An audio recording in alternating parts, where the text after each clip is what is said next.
Shalom, Horas, jemaat terkasih. Pada hari ini kita kembali lagi di dalam acara Pondok Diskusi yang tayang pada hari Kamis.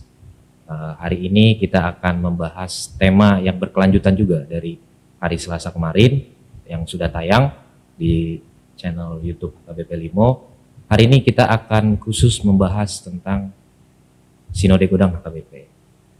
Sebelumnya saya akan menyapa juga jemaat semua yang menonton, semoga di dalam keadaan sehat dan juga penuh sukacita. Terlebih hari ini kami ditemani oleh Abang Pendeta Herbert Henrico Tagalung MTH yang hadir menemani kita untuk berdiskusi mengenai Sinode Godang. Apakah Sinode Godang, bagaimanakah Sinode Godang? Kita akan berbicara bersama Abang Pendeta kita sehingga kita boleh menambah wawasan kita mengenai Sinode Godang ini. Oke Amang, selamat datang di Pondok Diskusi KBP Limo. Gimana kabarnya hari ini, Mang? Sehat. Sehat ya?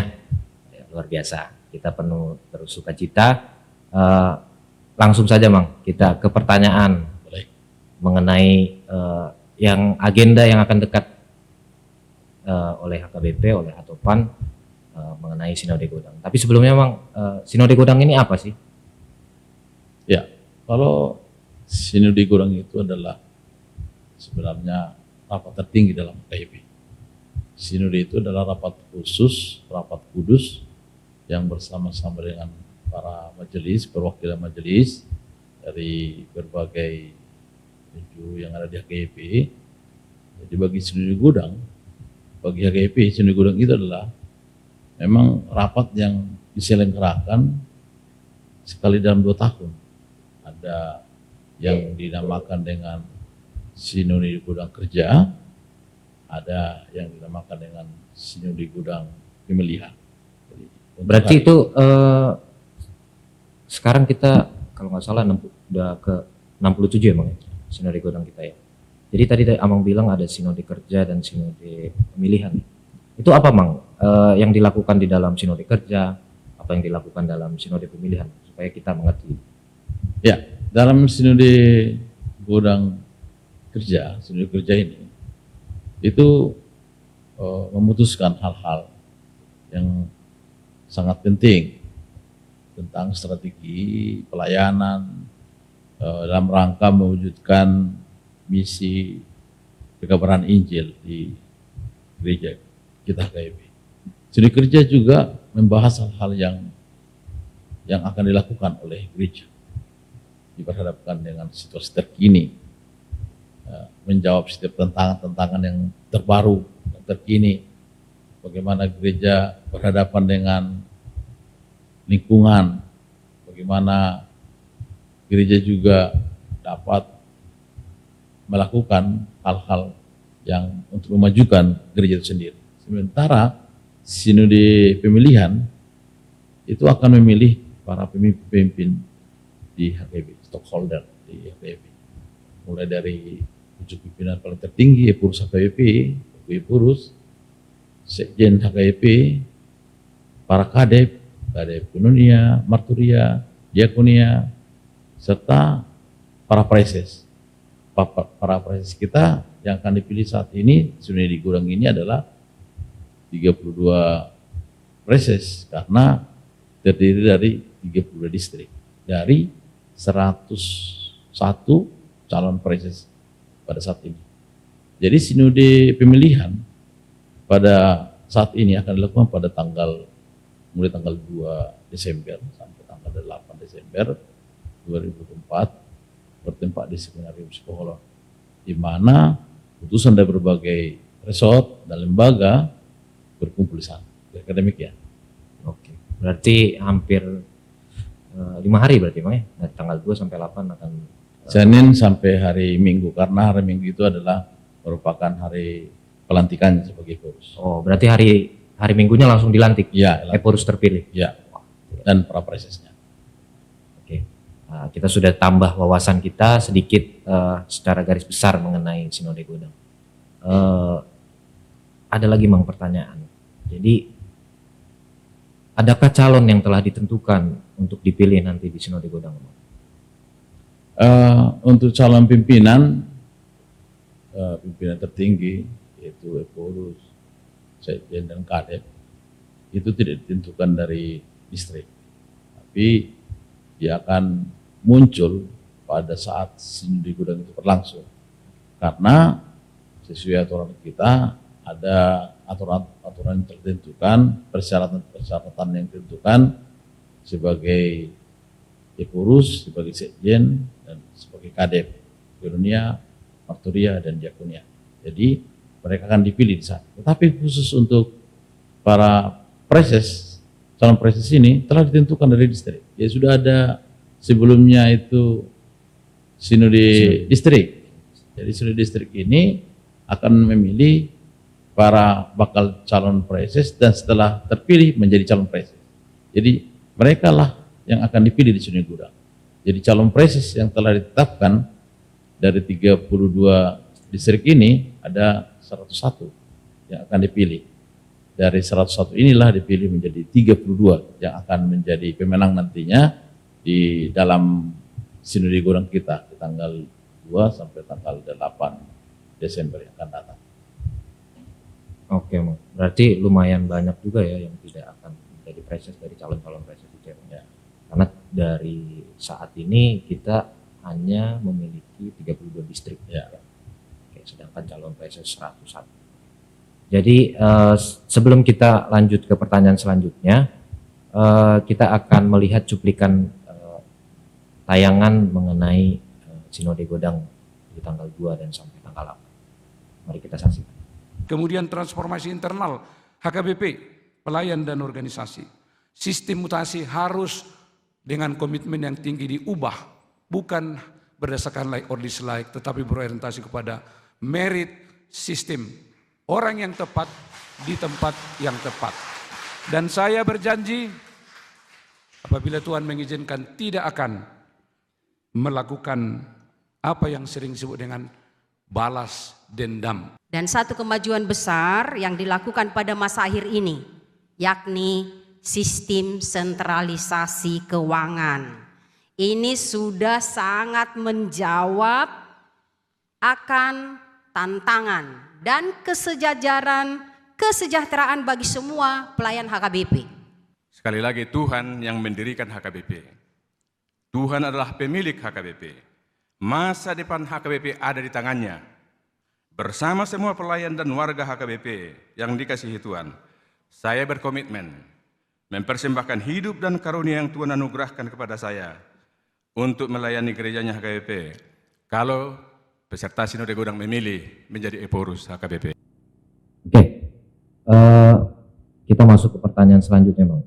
Ada desas-desus dan juga cuplikan yang tadi yang telah kita dengarkan bersama-sama.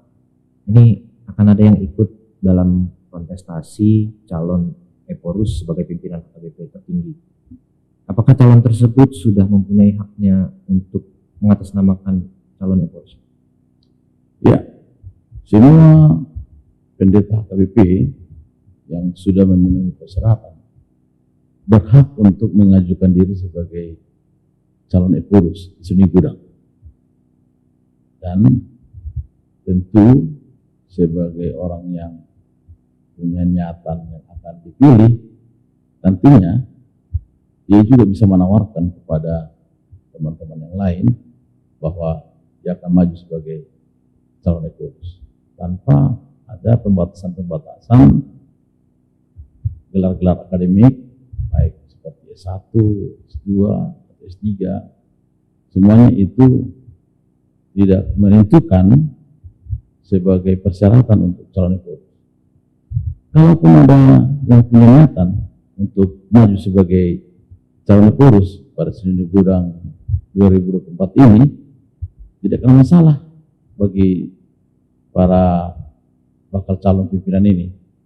Tidak ada yang bisa menghalangi dia, karena itu adalah niatan yang baik.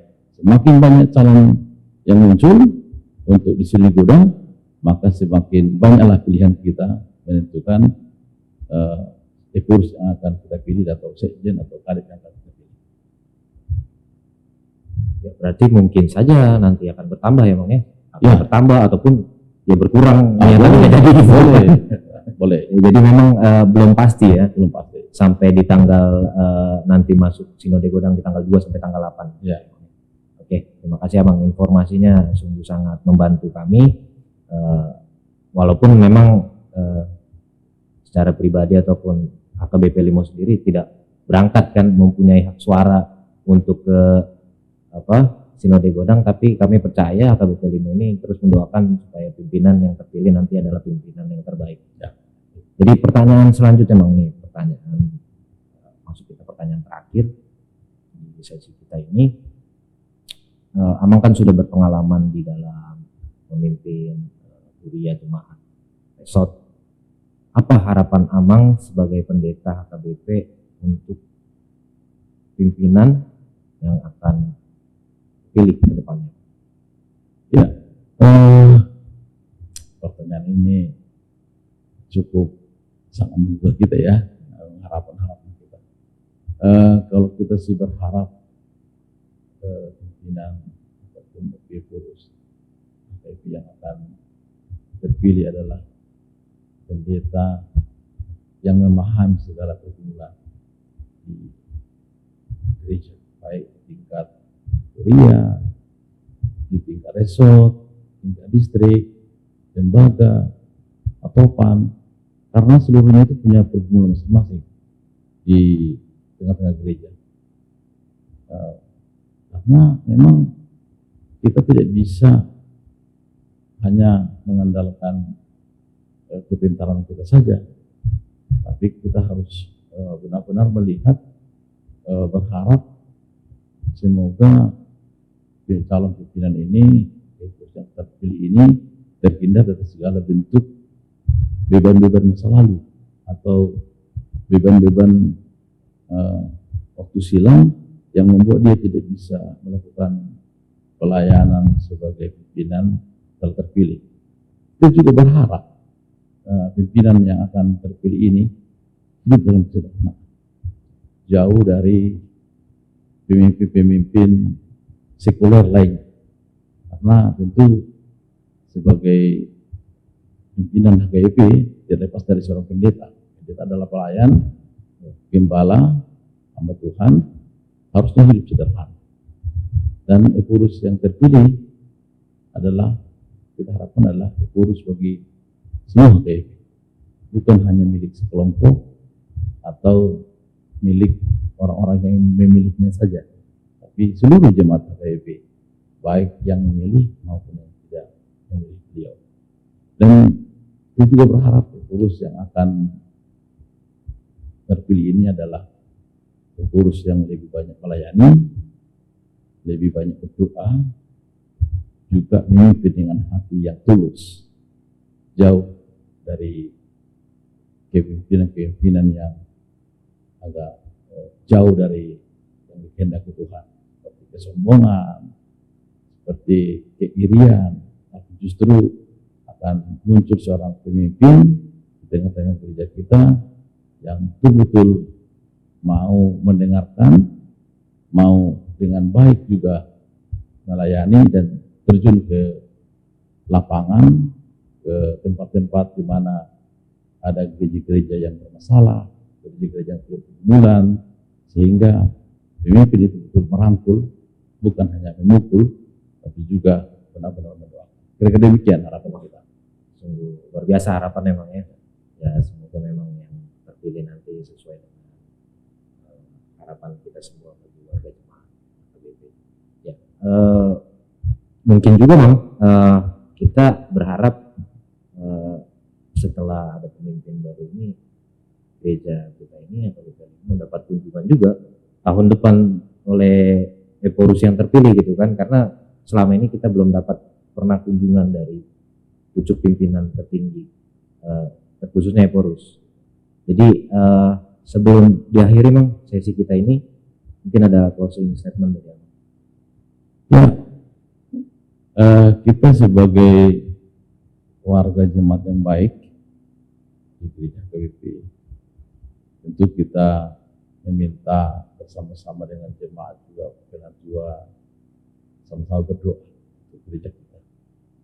sehingga gereja ini, terutama Sinode Gudang kita di tanggal 2 sampai tanggal 8 Desember ini dapat berjalan dengan baik, jauh dari segala bentuk anarki, keributan, tetapi penuh dengan damai.